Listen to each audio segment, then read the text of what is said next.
చిరకాలము నాతో ఉంటానని, క్షణమైనా వీడిపోలేదని, నీలో నన్ను చేర్చుకున్నావని,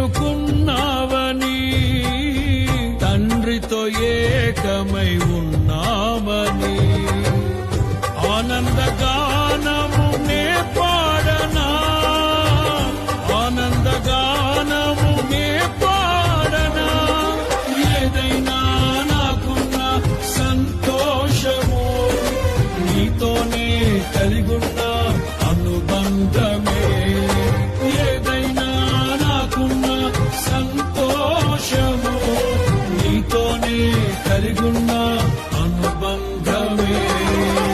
సృజనాత్మకమైన నీ కృప చాలు, నే బ్రతికున్నది నీ కోసం.